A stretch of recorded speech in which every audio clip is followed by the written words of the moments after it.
नमस्कार. श्री स्वामी समर्थ. आज आपण या व्हिडिओमध्ये श्रीकृष्ण ज्ञान ही सुंदर अशी महाभारतातील कथा पाहणार आहोत. फावल्या वेळात काय करायचं. महाभारतात एक सुंदर कथा येते. ती अशी की जेव्हा पांडवांना 12 वर्षाचा वनवास होतो, पांडव आणि द्रौपदी अद्वैत वनात राहू लागतात.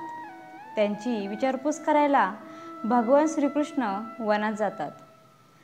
त्यांची विचारपूस करत असताना भगवान भीमाला विचारतात, तुम्हाला वनवास झाला आहे, आता तू काय करणार. भीम त्यावर म्हणतो, आता आमच्याकडे वेळच वेळ आहे, मी खाणार आणि झोपणार. हे ऐकून भगवान कपाळावरती हात मारतात आणि पुढे जातात. भगवान श्रीकृष्ण झोपडीत जातात. तेथे बसलेल्या द्रौपदीची विचारपूस करून तिला विचारतात, ताई नकुल सहदेव कोठे आहेत. द्रौपदी म्हणते, ते पहा झाडाखाली बसलेत. भगवान त्यांच्याकडे जातात आणि त्यांना पाहतात तर हे दोघे सारेपाट खेळत असतात. भगवान श्रीकृष्ण त्यांना पाहून म्हणतात, हौस फिटली नाही वाटतं तुमची. या खेळामुळेच तर ही वेळ आली आहे तुमच्यावर सर्वांवर. ते दोघे लाजतात आणि भगवंताला प्रणाम करतात. भगवान श्रीकृष्ण पुढे युधिष्ठिराकडे म्हणजे धर्मराजाकडे जातात आणि म्हणतात, काय रे धर्मा, तुम्ही सर्व वेळ मिळाला म्हणून फक्त आराम करताय, हे बरोबर नाही. त्यावर अर्जुन म्हणतो, हे कृष्णा काय करणार, आम्हाला आता वेळच वेळ आहे. आणि हे या सर्वांचे विचार ऐकून भगवान श्रीकृष्ण विचारात पडतात आणि निर्णय घेतात व सर्वांना एकत्र करून म्हणतात, चला आपल्याला इंद्राकडे जायचं आहे. तो अर्जुन म्हणतो, कशाला. भगवान श्रीकृष्ण म्हणतात, तुला मृदुंग शिकायचा आहे, धर्माला सल्ला कसा द्यायचा हे शिकवायचं आहे, भीमाला स्वयंपाक आणि सहदेवाला घोडे राखायला, नकुलाला रथ चालवायला आणि द्रौपदीला झाडलोट करणं शिकवायचं आहे. आणि हे ऐकताच सर्व आश्चर्यचकित होऊन भगवंताकडे पाहू लागले.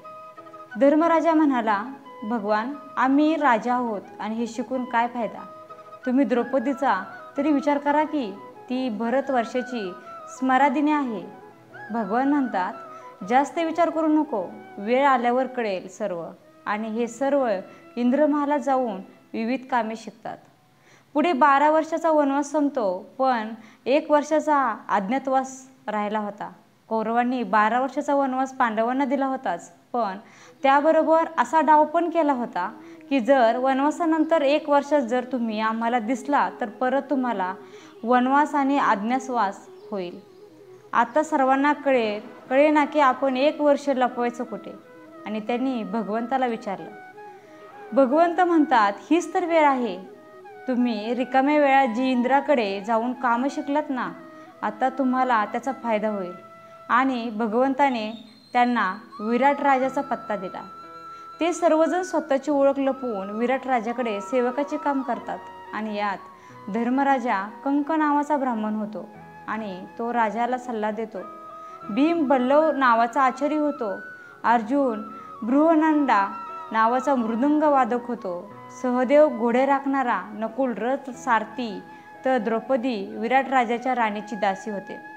याप्रमाणे खाली वेळात शिकलेल्या कामाचा त्यांना अशा प्रकारे फायदा होतो. तात्पर्य काय, तर या कथेवरून हेच कळतं की रिकामा वेळ मिळाला की झोपा काढण्यात किंवा गेम खेळण्यात वाया घालावायचा नसतो, तर या वेळात आपल्या बुद्धीला चालना मिळेल अशी कामं करावी. व्यायाम, योग, घरगुती कामे, कोडी सोडवणे, विद्यार्थ्यांनी पुढच्या वर्षाचा अभ्यास, मुलामुलींनी दोघांनी वेगवेगळे पदार्थ करायला शिकणे, गावात असेल तर शेतीची कामे, अशी खूप कामे आहेत आपल्याकडे. सर्वात महत्त्वाचं काम म्हणजे आपल्या बुद्धीला मनाला चालना मिळण्यासाठी धार्मिक ग्रंथाचे अवलोकन अध्ययन करणे आवश्यक आहे. कारण आपण MBA, CA, advocate, MCOM, ME असे उच्च शिक्षित असाल, पण या शिक्षणामुळे माणूस विवेकी तर होतो, पण तो विवेक वापरायला अध्यात्म शिकवते. धार्मिक ग्रंथ वाचून कोणाला पद मिळणार नाही, पण मिळालेल्या पदावर अहंकार रहित कसं राहायचं याची चालना मिळेल. कोणाला धन मिळणार नाही, पण जवळ 10 रुपये जरी असतील ना तरी त्यात समाधानी कसं राहायचं याची चालना आपल्याला मिळेल. कोणाला प्रतिष्ठा मिळणार नाही, पण दुसऱ्याच्या संपत्तीला पाहून आपल्या मनात आग लागणार नाही। माणूस जन्माला आल्यापासून आनंदाच्या मागे धावतो, पण आनंद तर सोडाच, त्याला सुखही मिळत नाही। कारण संसार दुःखालयम अश्वतम, आनंद स्वरूप फक्त भगवानच आहे। तो आनंद श्री भगवद्गीतेत, श्री ज्ञानेश्वरीत, श्रीमद भागवतात, तुकोबा ज्ञानोबात, गाथेत अशा अनेक ग्रंथात आपल्याला पाहायला मिळेल। आपल्या संतांनी, ऋषीमुनींनी इतके ग्रंथ लिहून ठेवलेत की जर ते ग्रंथ एकमेकांवर ठेवले तर वैकुंठापर्यंत सीडी तयार होईल। भगवंताला ज्ञानी भक्त खूप आवडतो आणि हीच वेळ आहे मायबाप इतके ज्ञानी व्हा की जसे तुकोबा म्हणतात, तुका सहज बोले जरी वाणी, वेदांत वाहे त्याच्या घरी पाणी। धन्यवाद।